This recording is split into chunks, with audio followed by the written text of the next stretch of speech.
राजधानी दिल्ली पर कौन राज करेगा, उस पर भारतीय जनता पार्टी और आम आदमी पार्टी के बीच तनातनी आज भी देखने मिली। मेयर पद का चुनाव आज फिर एक बार दिल्ली में नहीं हो पाया। दिल्ली के मेयर, डिप्टी मेयर और स्थायी समिति के सदस्यों के चुनावों की प्रक्रिया आज मंगलवार को फिर एक बार स्थगित कर दी गई। एमसीडी के सिविक सेंटर में वोटिंग शुरू होते ही हेडक्वार्टर में भारी हंगामा देखने मिला। आम आदमी पार्टी और बीजेपी के सदस्यों ने जमकर नारेबाजी की।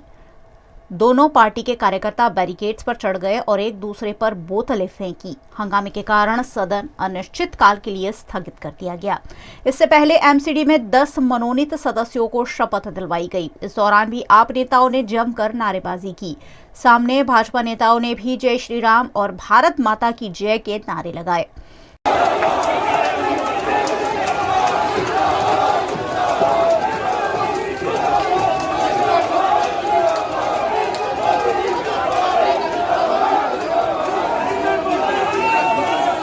केंद्रीय मंत्री मीनाक्षी लेखी ने इस पर कहा कि बहुत दुख का विषय है कि वोट डालने के लिए सभी बैठे थे, लेकिन फिर भी हंगामा हो गया।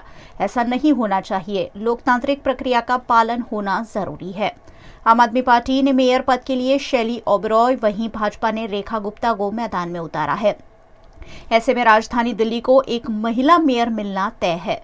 भाजपा सांसद हंसराज हंस ने दावा किया कि मेयर भाजपा का ही होगा। एमसीडी चुनाव के बाद सदन की पहली बैठक 6 जनवरी को हुई थी, लेकिन हंगामे के कारण उस वक्त भी मेयर का चुनाव नहीं हो पाया था। गुजरात पुलिस इन दिनों ब्याजखोरों की चुंगाल से लोगों को बचाने में तो जुटी हुई है, लेकिन सूरत पुलिस ने एक कदम आगे बढ़ते हुए ब्याजखोरों की चुंगाल में फंसे हुए लोगों का कर्जा चुकता करने के लिए लोन दिलाने का भी इंतजाम किया। कई परसेंटेज ब्याज लेकर मुद्दल से ज्यादा पैसे लेने वाले ब्याजखोरों के खिलाफ गुजरात पुलिस ने लाल आंख की है और गुजरात के नागरिकों को ब्याजखोरों के चुंगाल से लगातार मुक्त किए जाने के लिए लोक दरबार आयोजित किए जा रहे हैं। इसी क्रम में एक और कदम आगे बढ़ते हुए सूरत पुलिस ने ब्याजखोरों की चुंगाल से छूटे हुए लोगों का कर्जा चुकता करने के लिए बैंक से लोन दिलवाने की मुहिम शुरू की है। एक ही जगह पर नौजितनी बैंक को आमंत्रित कर पुलिस विभाग द्वारा जरूरतमंदों को लोन दिलवाने की कोशिश की गई। गुजरात सरकार के आदेश के बाद पुलिस की इस मुहिम के चलते कई लोगों को कर्जे से निजात मिलेगी। समग्र गुजरात में गुजरात सरकार का जो होम डिपार्टमेंट है, होम डिपार्टमेंट की सूचना से और माननीय गृह राज्य मंत्री हर्ष संघवी साहब की सूचना से एक पूरी मुहिम चल रही है। और जो मुहिम की बात करें तो जो ब्याजखोरी में चुंगल में जो लोग फंसे हैं उनके रिगार्डिंग मतलब पूरा एक मुहिम चल रहा है और उसमें समग्र गुजरात में काम हो रहा है। सूरत में 150 से 200 के आसपास मतलब ब्याजखोरों के विरुद्ध गुना रजिस्टर हुआ है।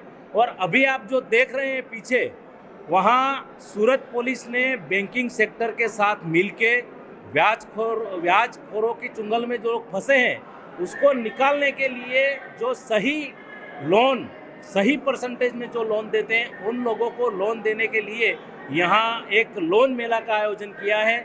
और आप देख रहे हैं उसमें पूरे सूरत शहर की पुलिस के जो अधिकारी और जवान उनको फॉर्म भरने में, उनको लोन दिलवाने के लिए प्रोसेस करने में मदद कर रहे हैं। मैं यहाँ से एक बात बहुत मतलब सीरियसली बताना चाहता हूँ कि थोड़े टाइम पहले कतारगाम में एक भाई ने ब्याजखोरों की चुंगल में फंसने के बाद सुसाइड किया, मगर उन्होंने अपने परिवार को भी नहीं बताया, पुलिस को भी नहीं बताया और अकेले मतलब ये सुसाइड कर लिया था। तो मैं ये कहना चाहता हूँ कि कहीं भी किसी को अगर कोई भी प्रॉब्लम है तो नज़दीक के पुलिस स्टेशन को संपर्क किया जाए। गुजरात के वडोदरा की एमएस यूनिवर्सिटी किसी न किसी बात को लेकर रोजाना विवाद में आती ही रहती है। आज ऐसा ही एक विवाद आर्ट्स फैकल्टी में सामने आया। वडोदरा की विश्व प्रसिद्ध एमएस यूनिवर्सिटी में देश विदेश के हजारों छात्र पढ़ाई करते हैं। इन छात्रों की सुरक्षा के लिए एमएस यूनिवर्सिटी में लाखों रुपए की लागत से विजिलेंस सुरक्षा तैनात की गई है, लेकिन फिर भी यूनिवर्सिटी में अप्रिय घटनाएं सामने आती ही रहती है। कुछ ऐसा ही आर्ट्स फैकल्टी में घटा, जहां एक बाहरी युवक ने छात्रा के साथ अश्लील हरकत की। इस मामले के तूल पकड़ने पर विजिलेंस पर सवाल उठ रहे हैं। विजिलेंस ने आरोपी को पकड़कर सयाजीगंज पुलिस थाने में सौंप दिया है, ऐसा कहा जा रहा है, लेकिन विश्व हिंदू परिषद ने इस मामले विजिलेंस पर आरोप लगाते हुए ठोस कार्यवाही की मांग की है। महाराजा सयाजीराव यूनिवर्सिटी की विजिलेंस टीम ने आर्ट्स फैकल्टी में एक ऐसे युवक को पकड़ा जो यूनिवर्सिटी का विद्यार्थी है ही नहीं। वो विद्यार्थी हमारी यूनिवर्सिटी की एक विद्यार्थिनी के साथ आर्ट्स फैकल्टी में एक अश्लील हरकत करता हुआ दिखाई देता है। उसके बाद वो विजिलेंस की टीम ने सयाजीगंज पुलिस स्टेशन में युवक को यहाँ पे सुपुर्द कर दिया। लेकिन हमारा ऐसा कहना है कि आपने उस युवक को प्रवेश कैसे दिया जब वो युवक यूनिवर्सिटी का विद्यार्थी है नहीं, तो वो युवक ने यूनिवर्सिटी में प्रवेश कैसे किया? मेहरबानी करके ये महाराजा सयाजीराव गायकवाड़ की एक भेंट है, अप्रतिम भेंट है वडोदरा वासियों को। इसकी गरिमा अगर आप इस गरिमा की सुरक्षा नहीं कर सकते हो, इसकी अस्मिता आप अगर नहीं बरकरार रख सकते हो, मैं यूनिवर्सिटी सत्ताधीशों को कहता हूँ आप अपना राजीनामा दे दो। बहुत सारे ऐसे लोग पड़े हैं जो इस यूनिवर्सिटी के अस्मिता को सफलतापूर्वक उसका संरक्षण कर सकते हैं, इसका सिंचन कर सकते हैं। ठीक है, वडोदरा एक संस्कारी नगरी के रूप में पूरे विश्व में जानी जाती है। अगर इस यूनिवर्सिटी के माध्यम से ऐसे समाचार विश्व में फैलेंगे तो यूनिवर्सिटी की अस्मिता क्या रहेगी? बिजनेस 20 इंडिया इंसेप्शन मीट के लिए गुजरात आए विदेशी मेहमान इन दिनों गुजरात के ऐतिहासिक स्थलों को देखने का आनंद उठा रहे हैं। गुजरात में अलग अलग जगहों पर G20 की कुल 15 बैठकें होनी है। राज्य में आयोजित होने वाले 15 कार्यक्रमों की सूची में पहला कार्यक्रम बिजनेस 20 इंसेप्शन मीटिंग का आयोजन मुख्यमंत्री भूपेंद्र पटेल के नेतृत्व में गांधीनगर में 22 से 24 जनवरी के दौरान किया गया। B20 इंसेप्शन मीट में गुजरात के मेहमान बने हुए डेलीगेट्स गांधीनगर के अडालज में स्थित सुप्रसिद्ध रूडाबाई वाव की विजिट के लिए पहुंचे। यहां वाव की विजिट के दौरान उन्होंने यहां की कला कारीगरी देखी और खूब सराहना भी की। देश विदेश से आए हुए मेहमानों का अडालज की वाव पर शहनाई के सुरों के साथ स्वागत किया गया।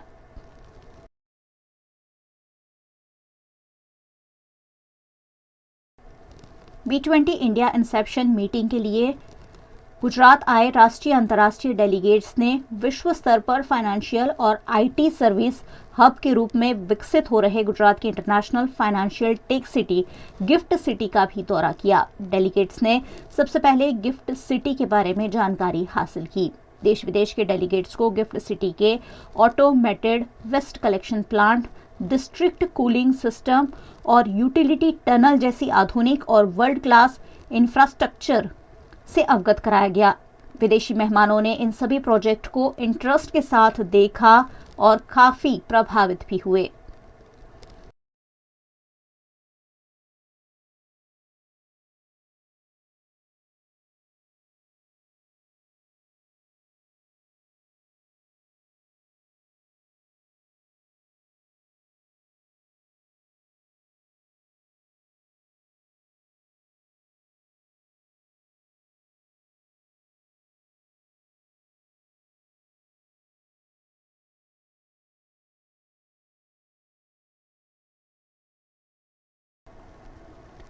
गांधीनगर में G20 अंतर्गत आयोजित B20 इंडिया इंसेप्शन मीटिंग के आखिरी दिन देश विदेश से आए हुए डेलीगेट्स के लिए एक खास योगा सेशन का आयोजन भी किया गया, जिसमें पुनीत वन में आज सुबह सुबह देश विदेश के डेलीगेट्स ने योगाभ्यास किया। भारतीय योग परंपरा को देश विदेश में पहुंचाने के लिए योग गुरुओं ने विदेशी मेहमानों को योग, उनका इतिहास और उनके फायदों से अवगत कराया। विदेशी मेहमानों ने खुशी खुशी विभिन्न योगाभ्यास का लाभ लिया।